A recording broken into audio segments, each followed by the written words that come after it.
இவ்வாறான நீங்கள் எங்களுடைய மாணவர்களின் கல்விக்கு உதவி வழங்குகின்ற இவ்வாறான நேரங்களில் சில வாழ்வாதார உதவிகள் அவர்கள் ஏற்கனவே செய்து கொண்டிருக்கின்றார்கள் என்று நினைக்கின்றேன். அவ்வாறு சில வாழ்வாதார உதவிகளை செய்ய வேண்டும். ஏனெனில் எங்களுடைய மக்கள் நித்தமும் வேறு ஒருவரை எதிர்பார்த்தவர்களாக இருக்கக்கூடாது. அவர்களுக்கு ஒரு அறிஞர் சொல்வார், நான் நினைக்கிறேன் சோக்ரட்டிஸ் அப்படியான நினைக்கிறேன், அறிஞர் சொல்வார், பசித்திருப்பவனுக்கு மீனை கொடுக்காமல் மீன் பிடிப்பதற்கான தூண்டிலை கொடு, அவன் பசிக்கின்ற நேரங்களில் மீனை பிடித்து சாப்பிட்டு கொண்டிருப்பான்.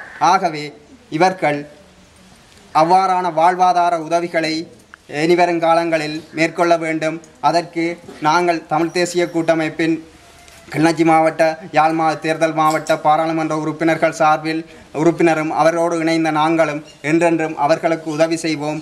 இந்த உதவியை பச்சிலைப்பள்ளி பிரதேசத்திற்கு வழங்கியதற்காக பச்சிலைப்பள்ளி பிரதேசத்தவன் என்ற சார்பிலும் கிளிநொச்சி மாவட்டத்தவன் என்ற சார்பிலும் நம்பிக்கை ஒளியினர் அனைவருக்கும், அதாவது இங்கிருக்கின்றவர்கள் மற்றும் இங்கில்லாமல் வெளிநாடுகளில் அந்த நம்பிக்கையொளியினை கஷ்டப்பட்டு அதற்கான நிதிகளை அதற்கான செயற்பாடுகளில் ஈடுபடுகின்றவர்கள் அனைவருக்கும் கிளிநொச்சி மாவட்ட பாராளுமன்ற உறுப்பினர் சார்பிலும் கிளிநொச்சி மாவட்ட மக்கள் சார்பிலும் நன்றியை தெரிவித்துக் கொள்கின்றேன்.